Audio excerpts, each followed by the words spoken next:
Chat GPT जिसने humans को एक नेक्स्ट लेवल पर पहुंचा दिया है। आज के टाइम पे एआई यूज करना बहुत ज़्यादा नॉर्मल हो चुका है, लेकिन हम इस वीडियो में बात करने वाले हैं कि ओपन एआई जो कंपनी है इसने चैट जीपीटी को बनाया।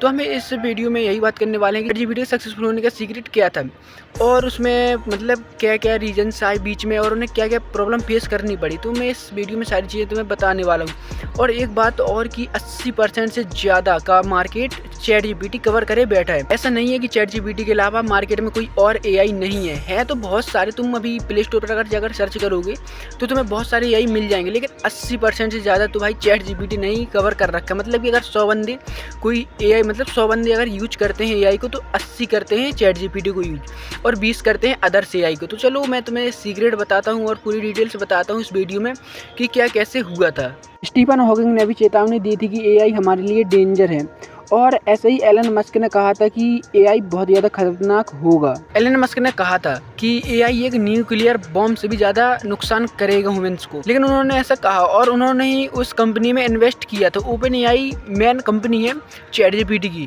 तो उन्होंने तकरीबन $1 बिलियन देने का वादा किया था कि मैं इन्वेस्ट करूँगा, लेकिन उन्होंने बीच में ही भाई बंद कर दिया इन्वेस्टमेंट। और किन रीजन की वजह से बंद किया और भाई मतलब अगर वादा कर ही दिया था तो उन्हें देना भी चाहिए था, लेकिन उन्होंने नहीं दिए। और दूसरी बात कि भाई जब वो कह रहे थे कि खतरनाक है तो फिर बनाए क्यों रहे थे।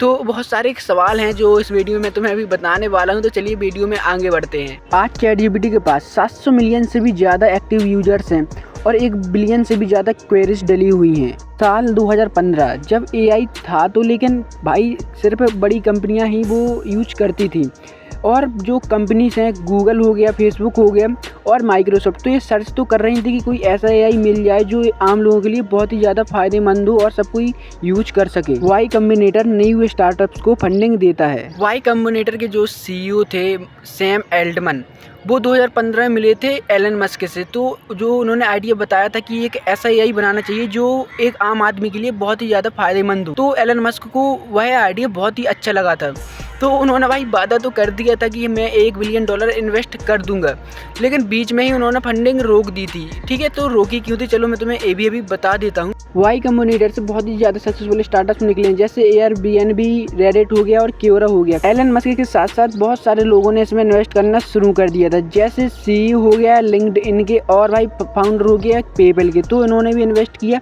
और अमेजॉन वेब सर्विस, इन्फोसिस और हो गया वाई रिसर्च। जब एलन मस्क जैसा आदमी इन्वेस्ट कर रहा था तो भाई जब एलन मस्क ने इन्वेस्ट किया तो भाई बहुत सारे लोग तो आएंगे ही, बड़े बड़े कंपनी के फाउंडर्स हो गए तो वो भी इन्वेस्ट करने के लिए आए। लेकिन भाई जैसे ही 2015 में इन्वेस्ट मतलब कंपनी स्टार्ट हुई ओपन एआई, तो 2018-19 में एलन मस्क ने तो अपना पत्ता कट कर लिया। लेकिन फिर भाई जो लोग बचे थे उन्होंने मतलब चालू रखा। चलो मैं तुम्हें बताता हूँ क्यों पत्ता अपना कट गया था, उनका कौन सा रीजन था, जो वैलिड था या फिर अनवैलिड था। चलो मैं तुम्हें अभी ये भी बता देता हूँ। 8 दिसंबर 2015 को ही भाई ओपन एआई कंपनी लॉन्च हुई थी और रजिस्टर्ड की गई थी as a non profitable organisation. चाहे कोई भी हो, देखो स्टार्टिंग से ही वो प्रॉफिट में नहीं जा सकता और कंसिस्टेंसी हर चीज़ें मेंटेन रखती है। देखो जैसे ओपन एआई कंपनी लॉन्च हुई थी तो उसने अभी 10-15 साल मेहनत करके नहीं बनाया चैट जीपीटी, उसने भाई बहुत सारे टूल्स भी लॉन्च किए थे। वो पहले से ही ट्राई करते आ रही थी कि बेटर कैसे किया जाए एआई को, तो उन्होंने बहुत सारे ऐप लॉन्च किए चैट जीपीटी के अलावा भी। तो देखो जो जीपीटी अगर तुमने सुना हो ना नाम, देखो यूज तो तुम करते ही होगे। तो जीपीटी अगर देखो चैट जीपीटी में कहीं ना कहीं लिखा है तो जीपीटी का मतलब क्या है, चलो मैं अभी तुम्हें ये भी बता दूँ। जीपीटी देखो चैट जीपीटी, ठीक है, जीपीटी का भी मतलब है तुम्हें बताता हूँ। 2016 में ओपन एआई ने लॉन्च किए थे 2 टूल, जैसे जिम ओपन एआई और यूनिवर्स ओपन एआई, लेकिन ये दोनों इतने खास नहीं थे, लेकिन मतलब बहुत ही ज़्यादा उस टाइम के लिए तो खास थे क्योंकि उस टाइम ये दोनों भी बहुत ज़्यादा अपना रोल जमाए हुए बैठे थे और उस टाइम ये टूल GTA 5 भी इजीली खिला देते थे। 2018 में ही ओपन एआई ने लॉन्च किया था GPT-1, जो एक एआई की दुनिया के लिए बहुत ही बड़ा रिवोल्यूशन था और ये भाई बहुत ही ज़्यादा फायदेमंद भी था। और इसमें लाखों सेंटेंसेस सेट किए गए थे ताकि ये बेटर रिस्पॉन्स कर सके और तुम कोई भी अगर इसमें चीज़ लिख दो तो ये उसका अच्छे से मतलब जो पहले मतलब इसमें सेट किया गया हो वही सी का आंसर दे। 2018 में आधे से ज़्यादा लोगों के पास तो इंडिया में फ़ोन्स ही नहीं थे। तो भाई तुम सोचो कि भाई अगर कोई चैट जीपीटी जैसा एआई मतलब GPT-1 लॉन्च हुआ है, कितना ज़्यादा असर पड़ा होगा उस टाइम पर, क्योंकि देखो फ़ोन्स ही नहीं और फ़ोन्स जिसके पास हैं और भाई उसने अगर GPT-1 डाउनलोड कर लिया तो भाई वो तो फिर भगवान ही बन जाएगा एक अलग दुनिया का। क्योंकि देखो जो लोग जानते नहीं थे एआई क्या है, फ़ोन्स क्या हैं, उनके पास अब फ़ोन्स हैं और भाई कुछ ही सालों में देखो अब एआई कितना ज़्यादा अपग्रेड होने वाला है, क्योंकि समय के साथ साथ बहुत चीज़ें हुई हैं। और देखो जैसे 2018 में लॉन्च हुआ था GPT-1 और फिर उसी के कुछ टाइम बाद लॉन्च हुआ था GPT-2। चलो बताता हूँ क्या। 2018 में लॉन्च हुआ था GPT-1 और 2019 में लॉन्च हुआ था GPT-2, लेकिन इसके बीच एक बहुत ही बड़ा झटका लगा। देखो मैंने तुम्हें वीडियो के स्टार्टिंग में ही बताया था कि एलन मस्क ने $1 बिलियन इन्वेस्ट करने का वादा तो कर दिया था, लेकिन किया नहीं था। और किया इसलिए नहीं था और झटका भी यही था कि उन्होंने बीच में ही अपनी फंडिंग रोक दी थी। और रोकी इसलिए थी क्योंकि वो जब उन्होंने अपना दूसरा कंपनी लॉन्च की थी टेस्ला, तो टेस्ला भी एआई पर काम कर रही थी। तो उन्हें पता था कि फ्यूचर में ये दोनों कंपनी अगर भिड़ेंगी आपस में ही एआई के चक्कर में, तो नुकसान तो एलन मस्क का ही होने वाला है, क्योंकि इन्वेस्टमेंट तो दोनों में रहेगा ना एलन मस्क का। तो उन्होंने सोचा कि देखो टेस्ला तो अपनी कंपनी है, तो उसमें अगर मैं एआई में अगर मैं पैसे डालूंगा तो जितना प्रॉफिट होगा मेरा ही होगा, लेकिन अगर मैं ओपन एआई में इन्वेस्ट करूंगा तो देखो अगर इसमें पैसा डाला मैंने और अगर ये वर्क किया तो भी इसमें मेरा थोड़ा सा हिस्सा रहेगा, क्योंकि इसमें बहुत ज़्यादा इन्वेस्टर्स हो चुके थे। तो ये बहुत बड़ा झटका लगा था ओपन एआई को उस टाइम पर। लेकिन फिर भाई उन्होंने उस टाइम पर सिर्फ $45 मिलियन ही इन्वेस्ट किए थे। मिलियन मतलब कि भाई 45 मिलियन और $1 बिलियन देने का वादा किया था।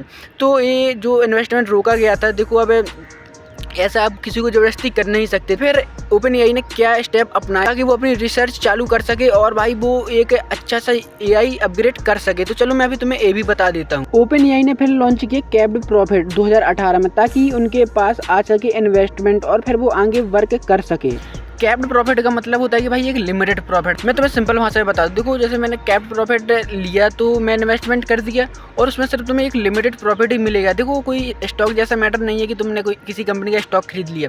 वो कह रहे थे कि देखो तुम इन्वेस्टमेंट करो, हम तुम्हें एक स्मॉल प्रॉफिट देंगे, ना कि भाई एक हिस्सा कंपनी में। तो ये वर्क किया और भाई बहुत सारे लोगों ने इन्वेस्टमेंट किया और ऐसे ही आई भाई माइक्रोसॉफ्ट। तो माइक्रोसॉफ्ट ने भाई $1 बिलियन इन्वेस्ट कर दिए। तो माइक्रोसॉफ्ट तुम्हें पता ही है कि उसके पास एक एडवांस्ड लेवल की चीज़ें थी, तो उसने वो चीज़ें भी ओपन एआई को दी ताकि उन्हें हेल्प हो सके। और फिर लॉन्च हुआ 2019 में GPT-2, जो भाई एक बहुत ही बड़ा वर्जन बना था और बिल्कुल रियल ह्यूमंस की तरह ही आंसर्स देता था। जो GPT-1 था तो भाई वो एक रोबोटिक वर्जन मान लो उसे, और GPT-2 एक भाई रियलिस्टिक वर्जन था जो भाई बिल्कुल रियल ह्यूमंस की तरह ही आंसर्स देता था। तो उसमें भाई तुम स्टोरीज, न्यूज़पेपर, आर्टिकल्स, बहुत सारी चीज़ें अपग्रेड कर सकते थे। तो कंपनी को लगा कि भाई लोग इसका मिसयूज करेंगे, तो उन्होंने फुल वर्जन तो नहीं दिया था लेकिन एक लिमिटेड वर्जन दिया था। लेकिन फिर उन्होंने लगा कि जितना उन्होंने सोचा था वो उतना नहीं होगा, तो फिर भाई उन्होंने फुल वर्जन दे दिया था। साल 2020 में लॉन्च हुआ GPT-3, लेकिन भाई उसको यूज करने में बहुत ही ज़्यादा प्रॉब्लम आ रही थी। लेकिन ये यूजफुल तो था GPT-2 से भी अधिक, लेकिन प्रॉब्लम तो आ रही थी GPT यूज करने में। मतलब देखो प्रॉब्लम क्या आ रही थी, प्रॉब्लम मतलब बहुत सिंपल थी कि देखो कोई अगर लैपटॉप था और लैपटॉप में यूज करता था, उसके लिए भाई बहुत ही ज़्यादा हाई कोडिंग की ज़रूरत लगती थी। देखो कि डाउनलोड करो, हाई कोडिंग करो, भाई बहुत ही ज़्यादा चीज़ें लगती थी, तो भाई बहुत ही झंझट था। और कंपनी ने यही सोचा कि भाई कि इसको बहुत ही ज़्यादा सिंपल बनाया जाए कि हर कोई यूज कर सके, आम आदमी भी एक चैटबॉट की तरह यूज कर सके, और उसी सोच को जन्म दिया भाई। और भाई वही सोच की वजह से आज अपन लोग करते हैं ChatGPT यूज। देखो प्रॉब्लम हर चीज़ में आती है, लेकिन प्रॉब्लम का अगर तुम सॉल्यूशन ढूंढोगे और उसी चीज़ के लिए तुम कुछ करोगे तो तुम ज़रूर कुछ कर लोगे। अगर तुम बहाने बनाओगे तो बहाने बनाते ही रह जाओगे। अगर तुम ये सोच रहे हो कि अगर किसी के पास पैसा अधिक है तो भाई उसके भी सामने प्रॉब्लम आती है। जैसे कंपनी हो गया तो कंपनी के सामने भी बहुत सारी प्रॉब्लम खड़ी हुई थी, तभी भाई वो ChatGPT 5 वर्जन बना पाई। और अगर किसी के जीवन में ऐसी प्रॉब्लम आती है तो वो तो सोचता है सिर्फ मेरी लाइफ में ऐसी प्रॉब्लम है। प्रॉब्लम सबके सामने आती है, चाहे वो कोई कंपनी हो या फिर कोई ब्रांड हो या फिर कोई भी हो। और अगर तुम बिजनेस करना चाहते हो तो चैनल को सब्सक्राइब जरूर कर लेना और इस वीडियो को लाइक जरूर करना, क्योंकि वीडियो बनाने में बहुत ज़्यादा मेहनत लगती है। और अगर तुम्हें बिजनेस करना है तो देखो चीज़ों को सीखना स्टार्ट करो, क्योंकि बिना सीखे तुम कुछ नहीं कर सकते। और ChatGPT के बारे में मैंने तुम्हें इतनी सारी नॉलेज दे दी और वीडियो भी काफ़ी लंबा हो चुका है। अगर और नॉलेज अगर बची होगी तो मैं तुम्हें नेक्स्ट वीडियो में दे दूंगा, नहीं तो नेक्स्ट पार्ट बना दूंगा बाद में। और अभी तो पर डे वीडियोस आएंगे, लॉन्ग वीडियो, तो चैनल सब्सक्राइब करके जरूर रखना। चलो मिलते हैं अपने अगले वीडियो में, जब तक के लिए जय श्री राम।